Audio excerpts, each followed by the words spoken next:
केला होता हास शेवटचा दिस गोड व्हावा आता निश्चिंतीने पावल विसावा कुंडलिया धावा कृष्णाचिया महायोग पीठे तटे भीमरथ्यम वरं कुंडलिकाय धातुं मुनीन्द्रे समागत कृष्णं तमानन्दकन्दं परब्रह्मलिङ्गं वदे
कथेचा विस्तारू बाबाजी सद्गुरु दास तुका अलंकापुरी रम्य सिंहासनस्थं कलंभोज तेजस्फुटिक प्रदेशं विनिद्रादि देवे सदा स्तूयमानं समाधिस्थ मूर्तिं भज ज्ञानदेव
ओम नमो ज्ञानेश्वरा करुणाकरा दयाळा तुमचा अनुग्रह लादलो पावन झालो चराचरी यादसाठी केला होता अट्टहास शेवटचा दिस गोड व्हावा आता निशिंतीने पावलो विसावा खुंटलिया धावा कृष्णाची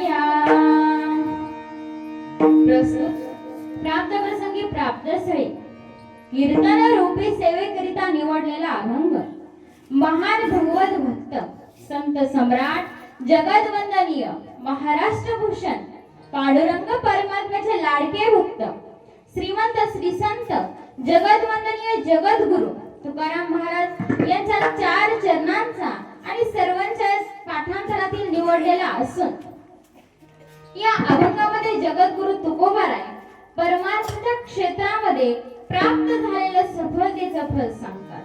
विठ्ठल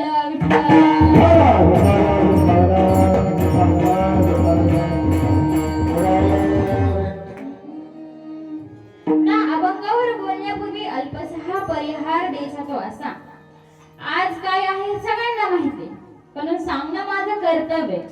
आज सौ कैलासवासी मैनाबाई उद्धवराव लटके यांचा आज प्रथम वर्ष श्राद्ध पुण्यस्मरण आहे आणि त्याच्या निमित्ताने आपण सर्वजण जमलेलो आहोत. तसेच मला ज्यांनी कीर्तन रूपी सेवा दिली तसेच सर्व शोकाकुल परिवार शुभम उद्धवराव लटके असतील, शुभम उद्धव लटके असतील, दत्तात्रेय उद्धवराव लटके असतील, नंदा रवींद्र लांडे हे सर्वांनीच मला कीर्तनाची रूपी सेवा दिली. मी त्यांचे मनापासून आभार मानते. तसंच कीर्तनाला मला साथ करण्यासाठी माझे गुरुवर्य विठ्ठल महाराज जाधव हेही आले. मी त्यांचे अगदी मनापासून आभार मानते. तसेच पखवाज वादक प्रदीप महाराज, दीपक महाराज फोडशे त्यांचेही मी मनापासून आभार मानते. तसेच हे काका असतील, हे दोन्हीही काका मी त्यांचेही मनापासून आभार मानते. पीटीवाले आजोबा असतील मी त्यांचेही मनापासून आभार मानते. साऊंड सिस्टीम वाले काका असतील त्यांचेही मी मनापासून आभार मानते.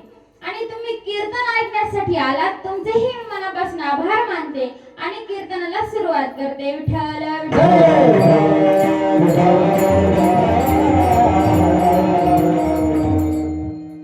श्रद्धेच्या द्वारा केलं जातं त्याला श्राद्ध कर्म म्हणतात. आज मैनाबाई उद्धवराव लटके यांचं वर्ष श्राद्ध हे विहित कार्य केलेलं कार्य या माध्यमातून जे काही पुण्य आहे ना ते पुण्य त्या जीवात्म्याला पुण्य प्रदान करण्याचं काम करत असतं. म्हणून हा विधी करायचा असतो. आता मानवी जीवन जगत असताना प्रत्येकाच्या जीवनामध्ये अनेकांचे उपकार आहेत. संतांचे उपकार आहेत, अनेकांचे उपकार आहेत. वृक्षाचे उपकार आहेत, भूमातेचे उपकार आहेत, चंद्राचे उपकार आहेत, सूर्याचे उपकार आहेत, वृक्षांचे उपकार आहेत. ऐका, अनेकांचे जरी उपकार असले ना तरी प्रामुख्याने तिघांचे उपकार विशेष स्वरूपाचे. एक म्हणजे देवाचे उपकार, 2 म्हणजे संतांचे उपकार आणि 3 म्हणजे आई वडिलांचे उपकार. आता यांच्या उपकारातून उत्तीर्ण होणे शक्य नाही परंतु त्यांच्याबद्दलची कृतज्ञता व्यक्त करू शकतो. आणि त्यांच्याबद्दलची कृतज्ञता व्यक्त करणं म्हणजेच पुण्यस्मरण करणं. जाता जाता 4 गोष्टी सांगून जाईल. जीवनामध्ये सर्व व्यसन लागले तरी चालेल, सर्व गोष्टी विसरल्या तरी चालतील, परंतु ह्या 4 गोष्टी विसरू नका. तर कोणत्या? 1 म्हणजे देवाला विसरू नका, 2 संतांना विसरू नका, 3 आई वडिलांना विसरू नका आणि 4था मुद्दा मृत्यूला विसरू नका. आता जीवनामध्ये देवाला विसरू नका का? तर देवाचे मोठे उपकार आहेत आपल्यावरती. तुम्ही म्हणता काय उपकार आहे ते देवाचे? तर देवाने आपल्याला देह दिला, तयच करीन चिंतन जिने हा जीव दिला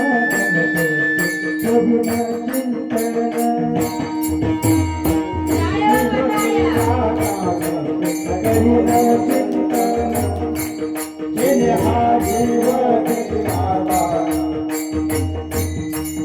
हे जिने हा जीव दिला करीन चिंतन जिने हा जीव दिला करीन चिंतन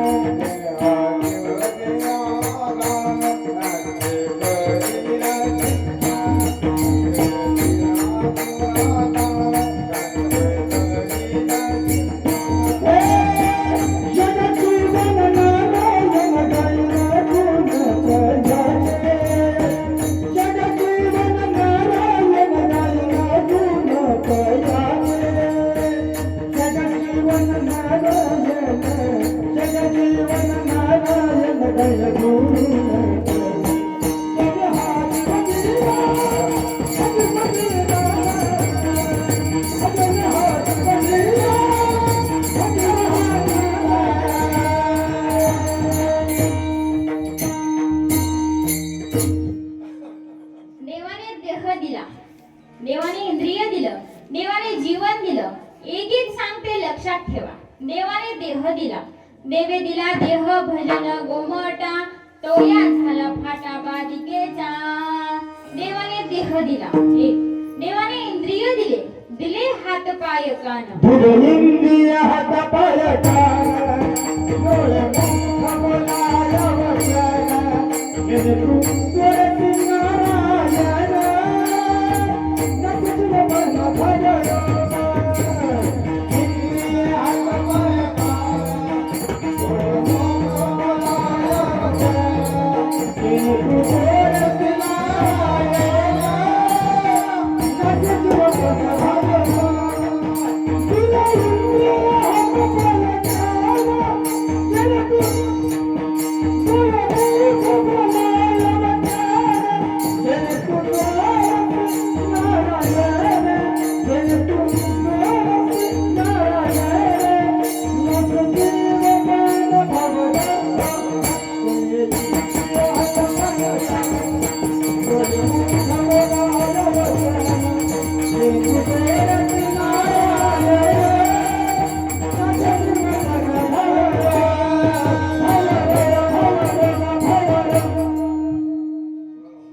देवाने इंद्रिय दिलं, आणखी काय दिलं तर जेणे हा जीव दिला जाणं. देवाने जीवन दिलं, सांगू का जीवनही दिलं.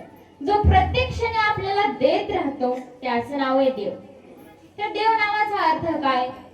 तर पहिला अर्थ म्हणजे देव म्हणजे देव. दुसरा अर्थ जो दुःखातून मुक्त करतो त्याचं नाव देव. देव नावाचा तिसरा अर्थ तिन्ही कालामध्ये ज्याची सत्ता त्याचं नाव देव. देव शब्दाचा चौथा अर्थ ज्याने चंद्र आणि सूर्य प्रकाशित केले त्याचं नाव देव. देव नावाचा अर्थ जो 24 तास आपल्याला देत राहतो त्याचं नाव आहे देव. म्हणून देवाला विसरू नका. आणि कधी देव देत असताना 3 प्रकारे देतो. कधी कधी परमात्मा शक्ती देतात, कधी कधी परमात्मा बुद्धी देतात, आणि कधी कधी परमात्मा संकटाच्या वेळी एखादी व्यक्तीच पाठवून देतात. आता कधी कधी परमात्मा शक्ती देतात. आता तुम्ही सांगा वानर कुठे लंका जिंकत असतात का? परंतु त्यांच्या शक्ती आली कुठून? कोणाची? वानर हाती लंका घेवविली म्हणे तुका. भगवंताची. कर्तुम अकर्तुम अन्यथा कर्तुम 3 प्रकारची शक्ती आहे परमात्म्याच्या ठिकाणी. कधी कधी परमात्मा शक्ती देतात, कधी कधी परमात्मा बुद्धी देतात. परंतु बुद्धीचा जनित आहे, बुद्धीचा जनिता लक्ष्मीचा पती. आणि कधी कधी परमात्मा संकटाच्या वेळी एखादी व्यक्तीच पाठवून देतात. सांगू का ते दिसायला व्यक्ती असते पण असायला मात्र देवच असतो. एकदा काय झालं, एक श्रीमंत मनुष्य रात्रीच्या 2:30 वाजले, त्याला झोपच नाही, बेचैन झाला. त्याला असं वाटलं काय मनामध्ये आलं काय माहिती. त्याला वाटलं की आपण मंदिरामध्ये जावं. निघाला मंदिराकडे. काही काही माणसं परिस्थितीने एकदम श्रीमंत असतात पण झोपेने मात्र दारिद्र्य असतात. आणि काही काही माणसं परिस्थितीने गरीब असतात परंतु झोपेने फार श्रीमंत असतात. काय काय तर इतके श्रीमंत असतात, कीर्तनात सुद्धा संगीत जाऊन देत नाही, इतके श्रीमंत असतात. आता तो गेला मंदिरामध्ये, दर्शन घेतलं, 5 मिनिटं तिथेच बसला आणि निघाला असताना त्याचं लक्ष एका कोपऱ्यामध्ये गेलं. ते एक गरीब मनुष्य नामस्मरण करत बसला होता. हा श्रीमंत मनुष्य त्या गरीब माणसाकडे गेला, म्हणला, बाबा, रात्रीचे 2:30 वाजले, तू काय करतोस इथे? त्यावेळेस त्या गरीब माणसानं श्रीमंताला सांगितलं, बाबा, माझी पत्नी आजारी आहे, उद्या तिचं ऑपरेशन आहे, दवाखान्यात ती ऍडमिट आहे, परंतु डॉक्टरांना देणे इतके पैसे माझ्याकडे नाही, आणि उद्या ऑपरेशन नाही केलं तर ती वाचत नाही. अनेकांना मागितल्यावर कोणीही दिले नाही. शेवटी अगदी जवळच्या माणसांना सुद्धा मागितले, 1 रुपया सुद्धा दिला नाही. शेवटी संकटाच्या वेळी कोणी कोणाचं नसतं हे सुद्धा मला आपल्यांनीच सांगितलं, आणि शेवटचा पर्याय म्हणून देवाकडे आले. त्यात श्रीमंत माणसाला दया आली, त्याने खिशामध्ये हात घातला आणि होते तेवढे पैसे त्या गरीबाला दिले. सांगितलं, बाबा, एक काम कर, हे पैसे घे, दवाखान्यात जा, डॉक्टरांना दे, ऑपरेशन कर, आणखीन लागली तर आणखीन माग, मी तुला आणखीन पैसे देईन. ह्याकरिता माझा हा पत्ता, ह्याच्यावरती माझा मोबाईल नंबर लिहिलाय, तू मला फोन कर. त्यावेळेस त्या गरीब माणसानं श्रीमंताला दिलेलं उत्तर अगदी ऐकण्यासारखं. ते म्हणले, अरे बाबा, तुझा पत्ता नकोय मला, माझ्याकडे त्याचा पत्ता आहे का ज्याने तुला रात्रीच्या 2:30 वाजता पैसे घेऊन पाठवलं, त्याला म्हणतात देव. म्हणून देवाला विसरू नका. तुझी एक धन शूरदाता,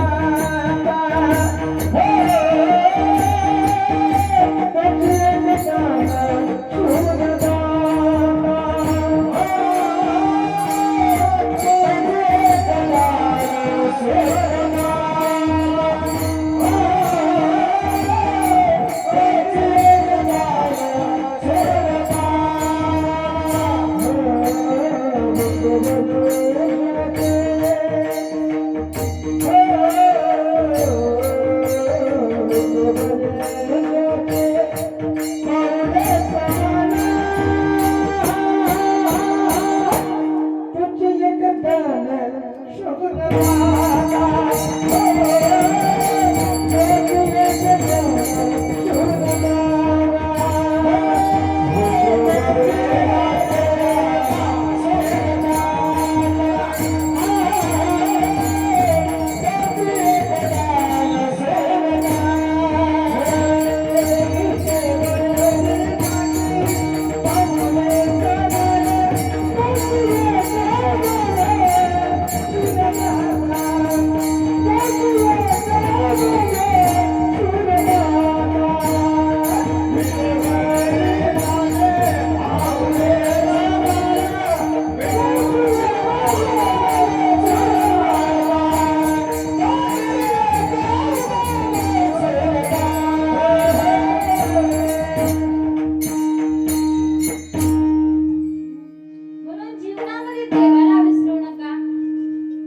जीवनामध्ये संतांना विसरू नका. का? कारण या जगामध्ये जेवढ्या काही चांगल्या गोष्टी पाहायला मिळतात ना, ते केवळ संतान होय. संत काय करतात? संत पशुला मनुष्य बनवतात, मनुष्याला देव बनवतात आणि मनुष्याला देव बनवतात. हे संतांचे कार्य आहे.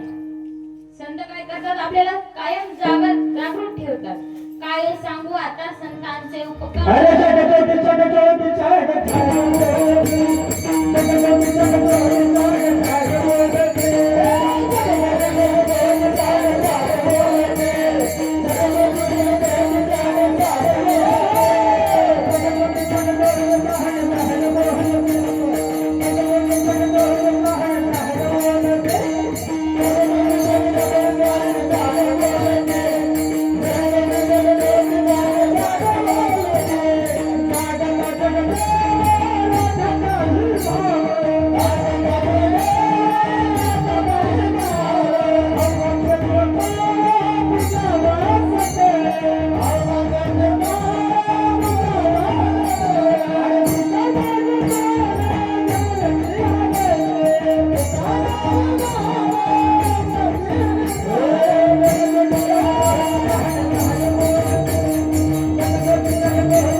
जगवितो त्याला देव म्हणतात आणि जगत असो त्याला जीव म्हणतात. सोपी व्याख्या. जगवितो त्याला देव म्हणतात. सगळं जीव पोषितो जगासी एकलाची, सगळं जीवांचा करीतो सांभाळ. देव जगवतो, संत जागवतात. तर तुम्ही सांगा बरं, जागवणं चांगलं आहे का? शास्त्रकार सांगतात की 7 जणांना जाग करू नका, पाप लागतं, आणि 7 जणांना अवश्य जाग करा, पुण्य मिळेल. तर 7 जणांना जाग करू नये. कोणाकोणाला? कोणाकोणाला? तर शत्रू, नृप म्हणजे राजा, सिंह, रानडुक्कर, एखादा लहान बालक झोपले, जाग करू नका, पाप लागतं. दुसऱ्याचा पुत्र झोपलाय, जाग करू नका, पाप लागतं. आणि मूर्ख माणसाला जाग करू नका. का? कारण जाग करून काहीच फायदा होत नाही, म्हणून जाग करू नका. आता ह्या 7 जणांना जाग करू नका, पाप लागतं. आता सांगते 7 जणांना अवश्य जाग करा, पुण्य मिळेल. तर कोणाकोणाला? कोणाकोणाला? एक म्हणजे विद्यार्थी, झोप, परीक्षा जवळ आलेली आहे, झोपी गेलाय, उठवा, अभ्यास करायला लावा, पुण्य मिळेल. दुसरा प्रवासी, सायंकाळी 5 वाजेपर्यंत 1-1 किलोमीटर गेलं पाहिजे.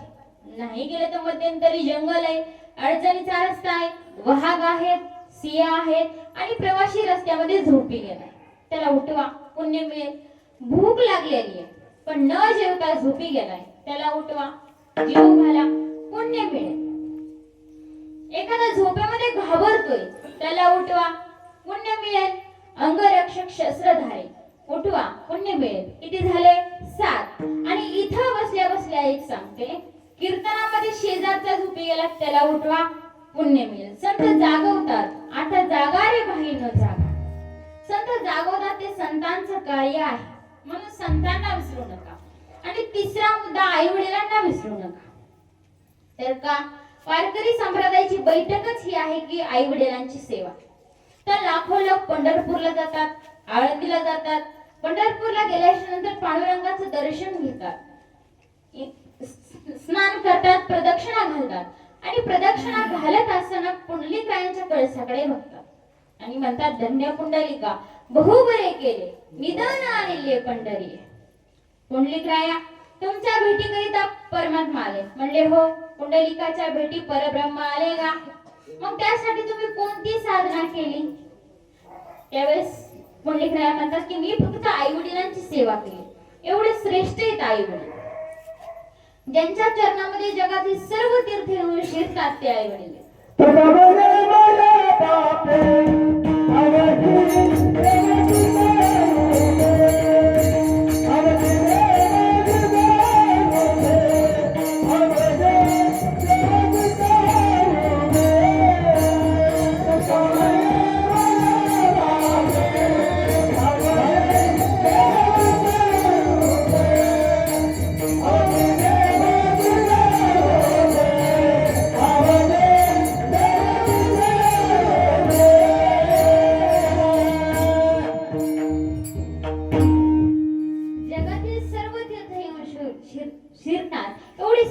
आई वडील.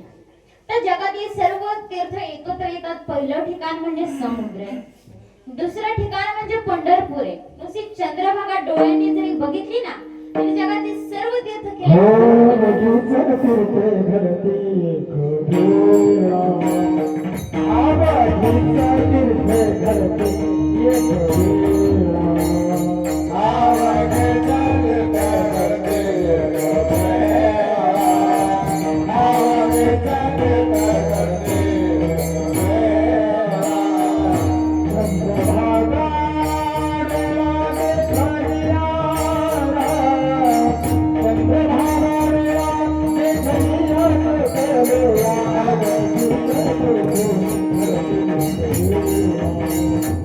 Oh,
बघितली तर जगातील सर्व तीर्थ केलेल्याचं पुण्य मिळतं.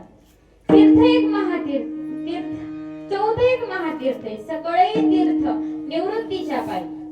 आणि चौथं एक महातीर्थ आहे ज्ञानोबाराय वर्णन करतात सकळ तीर्थाचे दुरे जे का माता पितर एवढे श्रेष्ठ आहेत आई वडील. आईचं जेवढं वर्णन आहे तेवढंच वडिलांचं देखील वर्णन आहे. फक्त अभंगवाचा धन्य माता पिता कैलाशी. फक्त फरक एवढाच आहे की एक नंबरला माता आहे आणि 2 नंबरला पिता आहे. तर माता पिता शब्द कसा आहे? पिता माता आहे का माता पिता आहे? माता पिता आहे का? 2 नंबरला पिता का टाकले? कारण काही पिता पीत असतात म्हणून ते 2 नंबरला टाकले. पण मी सांगेन तुम्हाला सर्व संतांनी ज्ञानोबारायांना माऊली म्हटलंय आणि जगद्गुरु तुकोबारायांना बाप म्हटलंय. एवढे श्रेष्ठ आहेत आई वडील. म्हणून अत्यंत महत्वाचे एक वाक्य सांगते.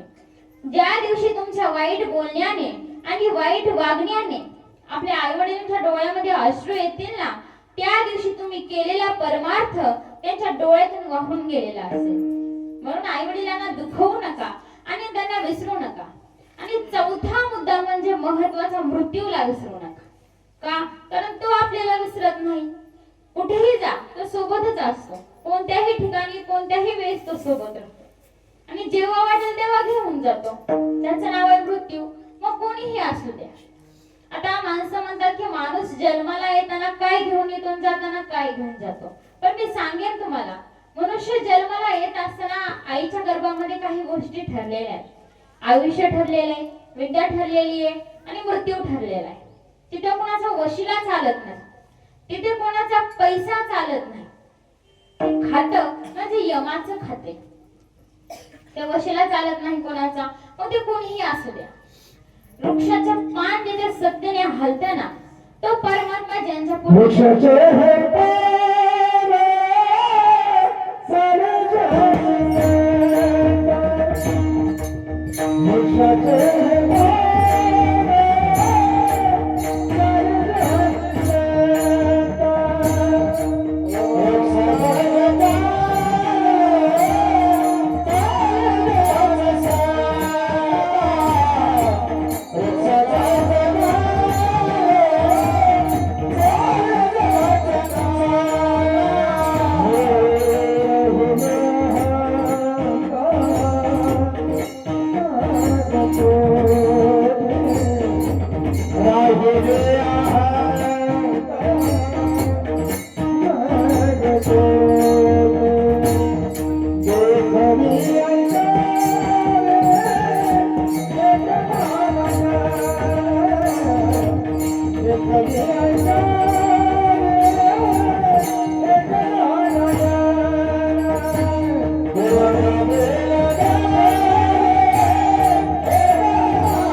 असा परमात्मा ज्यांच्या पोटी जन्माला आले असे दशरथ राजा त्यालाही मृत्यू चुकवता आला नाही. इतिहासामध्ये असा एक राजा होऊन गेला की त्याला जेवढा पाहिजे तेवढा पाऊस पडत होता. जलदेवता त्याच्या घरी पाणी भरण्याचं काम करावं. वायू देवताने साफसफाईचे कामे करावी. वारकाने खंडोबाने वारकाचं काम करावं. शनिदेव त्याच्या पायाखाली पालती होती. आज नवमी आहे उद्या दशमी आहे हे सांगण्याचं काम ब्रह्मदेवानं करावं. गणपतीने गाढवं वळण्याची कामे करावी. सटवाईने बाळंतपणाची कामे करावी. आणि नवग्रहाच्या ज्याने पायऱ्या केल्या 5 पतिव्रतांपैकी एक पतिव्रता तज्ञ ज्याच्याकडे होती. बोला त्या राजाचं नाव काय होतं? रावण. रावण होतं काय? रावण सोन्याच्या घरामध्ये राहत होता. शुद्ध कांचनाची 7 कोटी घरं 7 कोटी घरं होती. आता तुम्ही सांगा सोन्याच्या घरात राहणाऱ्याला मृत्यू चुकवता आला नाही मग आपलं काय घेऊन बसता? जन्माला येणारा हा मरणारच आहे. आता माणसं म्हणतात आता आपण जगता जगता मरत आलो का मरता मरता जगत आलो? माणसं म्हणतात महाराज देवाची कृपा मी आज मरता मरता वाचलो. पण खरं तसं आहे का? खरं तसं आहे का? मी एक तुम्हाला प्रश्न विचारते, मला उत्तर द्या. असा कोणतं वर्ष आहे त्या वर्षामध्ये माणसं मरत नाहीत? असा कोणता महिना आहे त्या महिन्यात माणसं मरत नाहीत? असा कोणता आठवडा आहे त्या आठवड्यात माणसं मरत नाहीत? असा कोणता उत्सव आहे त्या उत्सवात माणसं मरत नाहीत? अशी कोणती तिथी आहे त्या तिथीला माणसं मरत नाहीत? असा कोणता दिवस आहे त्या दिवसाला माणसं मरत नाही? जन्माला येणारा हा प्रत्येक जण मरणारच आहे. नवे नवे नव भी मर गए, दस भी मर गए, मर गए सहस्र 88, मर गए सहस्र 88. म्हणजे जन्माला येणार- आजमेला पंजमेला आजमेला पंजमेला आजमेला आजमेला पंजमेला आजमेला पंजमेला आजमेला पंजमेला आजमेला पंजमेला आजमेला पंजमेला अरे बाबा भटका गेला रे बाबा भटका गेला रे बाबा भटका गेला रे बाबा भटका गेला रे अरे भटका गेला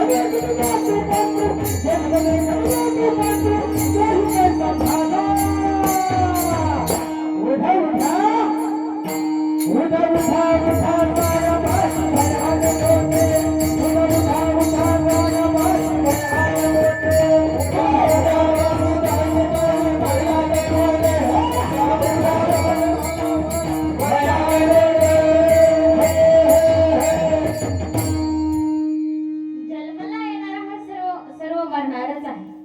राम सुखदाची एक वाक्य सांगायचे की गेलेला महिना, गेलेला आठवडा, ऐकलेलं कीर्तन, ऐकलेला शब्द, घेतलेला श्वास कदाचित शेवटचा असू शकतो. साथ देती नहीं हो किसी का, क्या भरोसा है इस जिंदगी का. काय भरोसा आहे? जन्माला येणारा हा मरणारच आहे. त्या वृक्षाची पत्ती एक खाली पडली, रडू लागली. त्या पत्तीला वाचा फुटली. ती पत्ती म्हणली, वृक्षदास, मी आतापर्यंत तुमच्या सानिध्यात होते, आता माझ्या जागी तुम्हाला दुसरी पत्ती येईल, परंतु पुन्हा आपली भेट होणार नाही. त्यावेळेस ती रडू लागली. त्यावेळेस वृक्ष म्हणतात, पत्ती रडू नको बाळा, हा जगाचा नियम आहे, हा जगाचा नियम आहे. एक मजेदार गोष्ट आठवली. गौतम बुद्ध एका गावातून चालले होते. गौतम बुद्ध चालले होते. त्या गावामधील एका ग्राहकाचा एकुलता एक मुलगा मरण पावला होता. अतिशय शोकमय वातावरण होतं. आई वडील अत्यंत शोक करत होते. गौतम बुद्ध त्या बाईजवळ गेले, म्हणले, आई रडू नका, मुलाचं आयुष्य तेवढंच होतं. ती बाई बोलता बोलता बोलून गेली, तुमच्यासारख्या संन्यासाला काय करणार मुलगा मेलेल्याचं दुःख.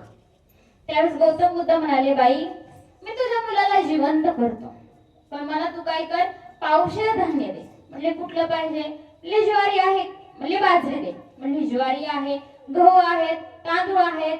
ते म्हणले मला बाजरीच पाहिजे. ते म्हणले शेजारणीकडून घेऊन ये. त्यावेळेस गौतम बुद्ध म्हणले, बाई कुठूनही आण, पण नेम एक ऐक, त्यांच्या घरामध्ये आजपर्यंत कुणीही मेलेलं नसलं पाहिजे, त्या घरातून घेऊन ये. आता बाई दुःखात ती गेली शेजारच्या घरामध्ये. तिला म्हणले, बाई बाजरी आहे का? म्हटले हो आहे. म्हणले महाराज आले तर मुलाला जिवंत करताय, मला पावशेर बाजरी दे. आता गौतम बुद्ध जवळच होते. गौतम बुद्ध म्हणाले, बाई पावशेरच माग, पण तिला आधी नियम विचार की तुझ्या घरामध्ये कोणी मेले का? तिने आखी आधीच वाचून दाखवली. आजा मेला पंजा मेला, बाप मसना गेला, देखत देखत नातो बनतो, तो हे तैसा झाला. जन्माला येणार हा मरणारच आहे. रात्री आपण झोपतोय आणि सकाळी उठून बसतोय, मला देवाची कृपा आहे, देवाची कृपा आहे. लक्षात ठेवा, नेहमी रात्र राहत नाही, नेहमी दिवस राहत नाही. रात्र म्हणलं की दिवस येणारच आहे, दिवस म्हणलं की रात्र येणारच आहे, दिवस म्हणलं की रात्र येणारच आहे. म्हणून मृत्यूला डोळ्यासमोर ठेवून माणसाने जगलं पाहिजे. उठल्या सकाळी उठल्या अवश्य मंदिरामध्ये जा. नाही मंदिरामध्ये जाता आलं तरी काही हरकत नाही, परंतु उठल्या स्मशानामध्ये एक चक्र टाकायचं. कारण स्मशानातले विचार माणसाला विलासी बनवत नाही, वैराग्य म्हणून बनवतात. तर माणसं पाप करतात कारण मरण विसरले, पण मृत्यूचं चिंतन करतात ना, त्यांना संत म्हणतात. तुकोबराय त्याच वर्गातले. तुकोबराय म्हणतात, नरदेह दुर्लभ जाणा. आपण फार भाग्यवान आहोत, आपल्याला मनुष्य देह मिळाला. दुसरं भाग्य, आपण या भारत देशामध्ये जन्माला आलो. तिसरं भाग्य, या जिल्ह्यात जन्माला आलो. चौथं भाग्य ह्या गावामध्ये जन्माला आलो आणि याही पेक्षा महत्वाचं भाग्य म्हणजे आतापर्यंत जिवंत आहोत. तुकोबरायांनी सर्वस्वाचा विचार केला, सर्व गोष्टींचा त्याग केला आणि एकांताचा रस्ता धरला.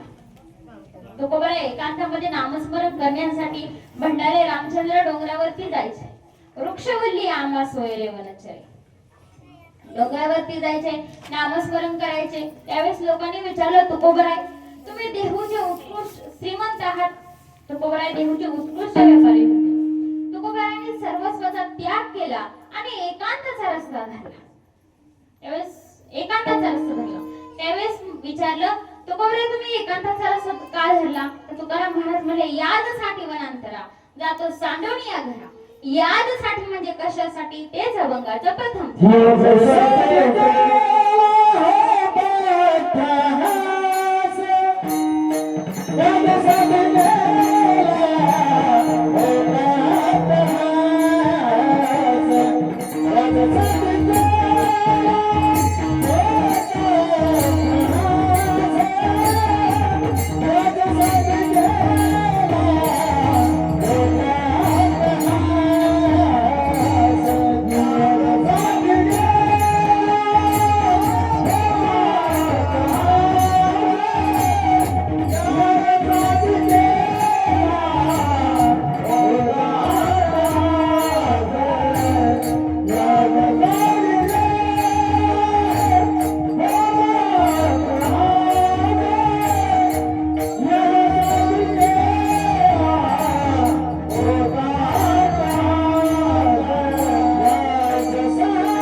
शेवटचा दिस गोड व्हावा. महाराज परमार्थ करायचा आहे तो प्रतिष्ठेसाठी नाही, परमार्थ करायचा आहे तो कोणी मानपान देण्यासाठी नाही, परमार्थ करायचा आहे तो शेवटचा दिवस गोड होण्यासाठी, शेवटचा दिवस गोड होण्यासाठी. म्हणून यादसाठी केला होता अट्टहास. कशासाठी? तर शेवटचा दिवस गोड व्हावा, शेवटचा दिवस गोड होण्यासाठी अट्टहास करायचा. आता शेवटचा दिवस गोड होणं म्हणजे काय हो?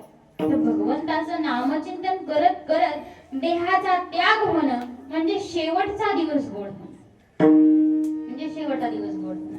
एकदा रामायण सर्वांना ज्ञात आहे. एकदा प्रभू रामचंद्र सीतामाता लक्ष्मणजी हे तिघे जण पंचवटीमध्ये वास्तव्य करतात. त्यावेळेस रावण येतो आणि सीतामातेचं अपहरण करतो. थोडक्यात सांगते, रावणाने सीतामातेचं अपहरण केलं. कोणत्या वेशामध्ये केलं? साधूच्या वेशामध्ये केलं. म्हणून एक वाक्य सांगते, व्यक्तिनिष्ठ होण्यापेक्षा तत्वनिष्ठ व्हा, व्यक्ती पूजक होण्यापेक्षा तत्वपूजक व्हा. तर विस्तार करायचा आहे. रावण आकाशमार्गी सीतामातेला घेऊन चालले होते. त्या परिसरातल्या एका पक्षानं बघितलं, कोणीतरी राक्षस आहे आणि कोणत्या तरी मातेचं अपहरण करतो. त्याच्यासाठी त्या मातेसाठी धावून जाणारा कोण आहे? जटायू. जटायूचे पंख छाटले, जटायू खाली पडला.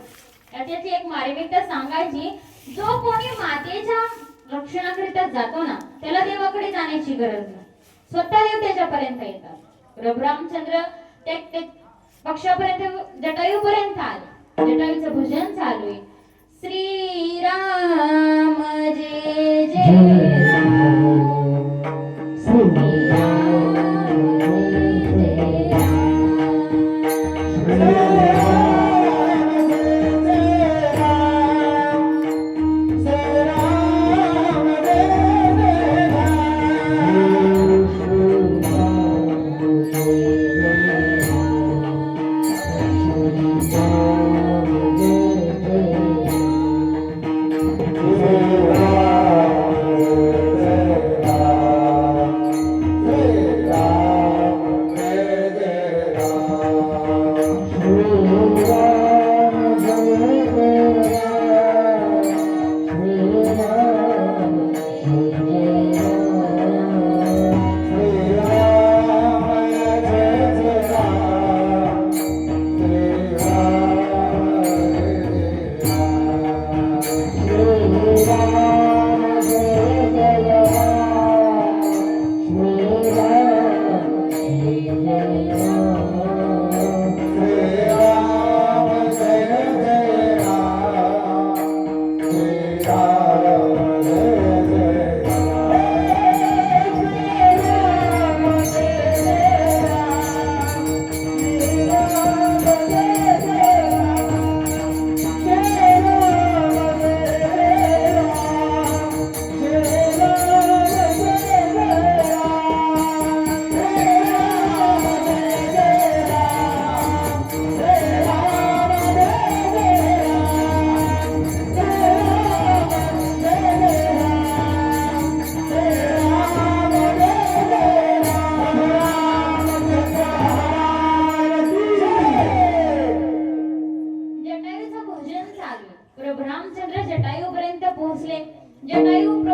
प्रभूला बोलत नाही. हे प्रभूच्या लवकरच लक्षात आलं. मग प्रभूने लक्ष्मणाला सांगितलं, लक्ष्मणा तू त्याच्या कानामध्ये राम राम म्हण, मग तो माझ्याशी बोलेल. काय भजन असेल, राम हमारा जप करे और हम बैठे आराम. त्यावेळेस त्या जटायूने सर्व वृत्तांत सांगितला. तर जे भाग्य दशरथ राजाला प्राप्त झालं नाही ते कोणाला झालं? जटायूला.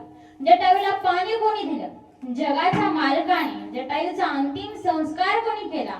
जगाच्या मालकाने. आता त्यावेळेस प्रभू रामचंद्र जटायूला बोलतात, जटायू बोल तुला काय पाहिजे, तू मागेन ते द्यायला मी तयार आहे, फक्त बोलून तर बघ.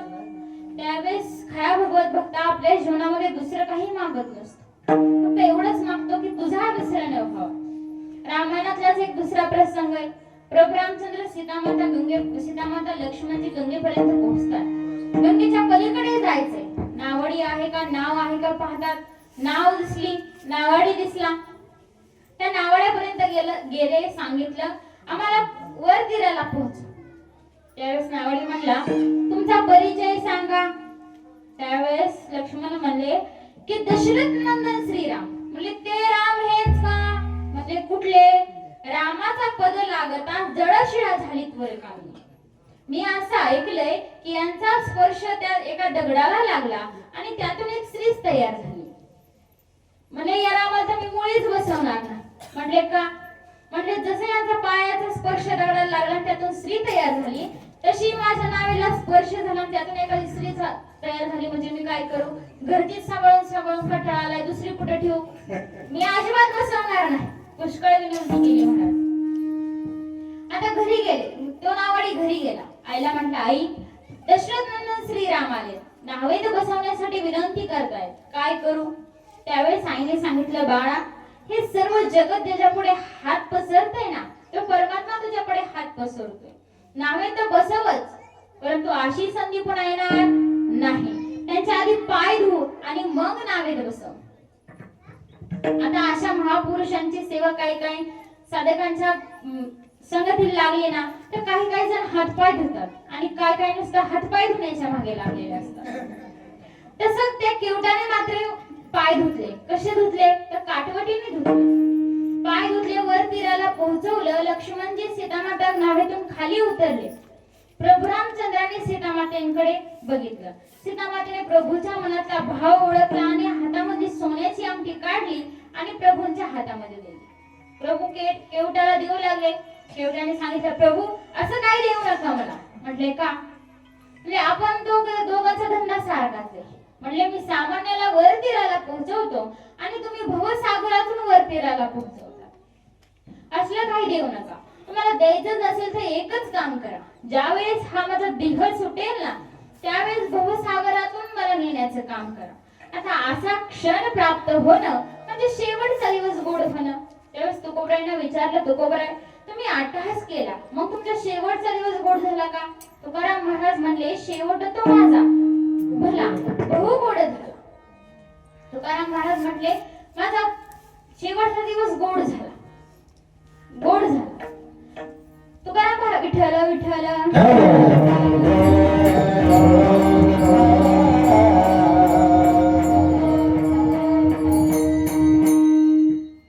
असा क्षण प्राप्त होणं म्हणजे शेवटचा दिवस गोड होणं. मला परमार्थ करायचा आहे तो असा शेवटचा दिवस गोड होण्यासाठी, शेवटचा दिवस गोड होण्यासाठी.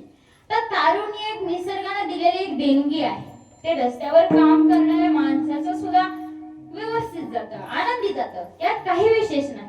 परंतु जीवनामध्ये असा एक क्षण येतो की जवळची माणसं दुरावतात. त्या अवस्थेचं नाव आहे म्हातारपण. ज्याच्या तारुण्यामध्ये मागे पुढे माणसं असतात, म्हातारपणी त्याच्या मागे पुढे माणसं तर नसतातच, अंगावरती राहतात त्या माशा. एखादा श्रीमंत असेल आणि एखाद्याने चौघांना एकाला हाक मारली तर चौघ येतात, परंतु तोच म्हातारा झाल्याच्या नंतर चौघांना हाक मारतो, एकही येत नाही. त्या अवस्थेचं नाव आहे म्हातारपण. बायको नीट बोलत नाही,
स्वतः कमवलेली संपत्ती असते परंतु कमरेला चाव्या राहत नाही, कानाने ऐकू येत नाही, डोळ्याने दिसत नाही, माफ करा कीर्तनामध्ये गुडघे बसून देत नाही.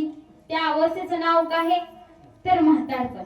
म्हणून श्रीमंत माणसाचं तारुण्य पाहू नका, श्रीमंत माणसाचं म्हातारपण पहा आणि आमच्या गरीब वारकऱ्याचं म्हातारपण पहा. गरीब वारकरी जसा जसा म्हातारा होतो ना तशी तशी कीर्ती वाढत जाते, कीर्ती वाढत जाते. आणि परमार्थातला म्हातारा जसा जसा कमी होतो ना, जसा जसा म्हातारा होतो ना तर महत्व कमी होतं, कीर्ती वाढत नाही, चमकत नाही, अंगामध्ये चमका निघतात. आणि परमार्थातला म्हातारा जसा जसा म्हातारा होतो ना तसं तसं परमार्थातला म्हातारा जसा जसा म्हातारा होतो ना तसं तसं परमात्मा हजारो हाताने त्याची सेवा करत असतो. म्हणून परमार्थ करायचा. तर तुकाराम महाराजांना प्रश्न केला, तुकाराम महाराज तुम्ही ज्याच्यासाठी अट्टहास केला तो तुमचा दिवस गोड झाला का? म्हटले हो, शेवट तो माझा भाऊ गोड झाला. मग आता तर तेच अभंग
निश्चिंत झालो.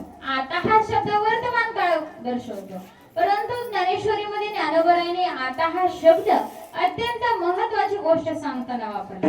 अनेक वेळा आता आलाय. आता निश्चिंतेने निश्चिंत झालो. एकदा भगवंताने गोपाळांना विचारलं, गोपाळांनो, तुम्ही माझ्या संगतीमध्ये राहता तर तुम्हाला काय मिळतं? तर देवा तुझी संगती झाली आमची निश्चिंती. आता बस निश्चिंत झालो. आता निश्चिंतेने पावलं विसावा. विसावा म्हणजे विश्रांती. तर विसावा म्हणजे विश्रांती. आता वेगवेगळी व्याख्या करावं लागेल. आता 2 तासापासून टाळकरी उभा आहेत, ती बसणं ही त्यांची विश्रांती आहे. 2 तासापासून तुम्ही बसलात, उभं राहणं ही तुमची विश्रांती आहे. गायक गात असताना बारीक जागांपर्यंत पोहोचणं ही गायकाची विश्रांती आहे. पखवाज वाजत असताना पखवाजातून एका बोलातून दुसऱ्या बोलांमध्ये रूपांतर होणं ही पखवाज वादकाची विश्रांती आहे. ह्या जगामध्ये 2च वर्ग आहेत, एक म्हणजे निवासी आणि एक म्हणजे प्रवासी. संत हे निवासी आहेत म्हणून स्वानंद सुख निवासी, आणि माणसं हे प्रवासी आहेत. किती वेळा जन्म यावा यावे नित्य व्हावे भजित. म्हणून प्रवासी माणसाच्या जीवनामध्ये विश्रांतीची गरज आहे. आणि परमात्माचं स्वरूप प्राप्त होणं म्हणजेच खरी विश्रांती. त्यावेळेस तुकोबारायांना म्हटले, तुकोबाराय, तुमची धाव कृष्णापर्यंत पोहोचली. तुम्ही आता निश्चिंत झालात, तुमचा दिवसही गोड झाला. ही कशाची विश्रांती आहे? तेच अभंगाचं 3रं चरण.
कशाची क्रांती हो?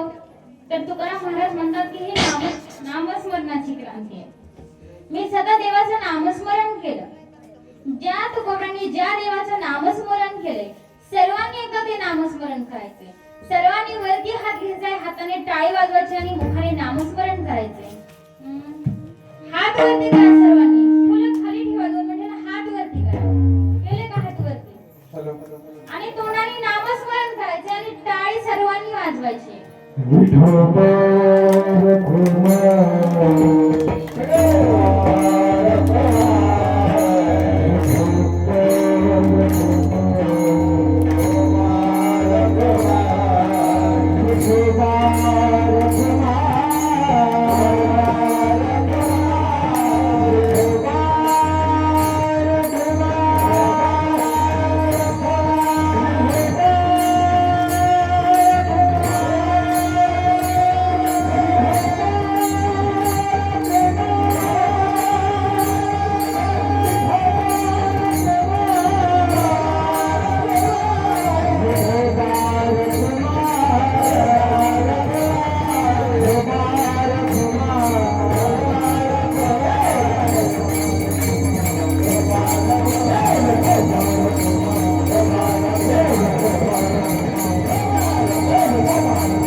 होता अट्टहास शेवटचा दिस गोड व्हावा आता निश्चिंतीने पावलो विसावा उंटलिया धावा कृष्णाची कौतुक वाटे झाली यावेचांचे कौतुक वाटे झाली यावेचांचे नाम मंगळाचे तेने गुणे आता निश्चिंतीने पावलो विसावा उंटलिया धावा कृष्णाची तुकाराम मोठे हरिने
एक अभंग होईल आणि सर्वांनी त्याच्यावरती फुलं टाकायची. आम्ही जात तुम्ही कृपा सुरा आम्ही जात तुम्ही कृपा सुरा आम्ही जात तुम्ही कृपा सुरा आम्ही जात तुम्ही कृपा सुरा सगळा समाज विनंती सगळा समाज विनंती सगळा समाज विनंती वाढले झाला उभा पांडुरंग वाढले झाला उभा पांडुरंग वाढलेला झाला उभा पांडुरंग वाढलेला झाला उभा पांडुरंग प्रभूचा श्रीरंग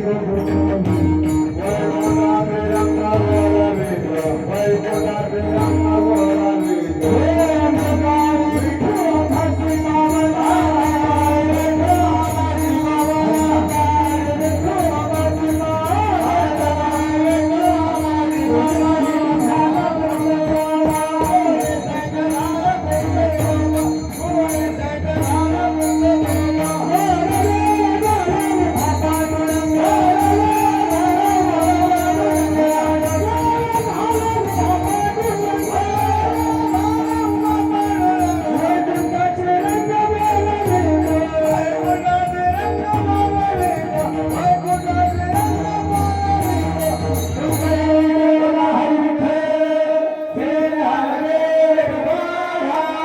भगवान की जय, परमेश्वर महाराज की जय,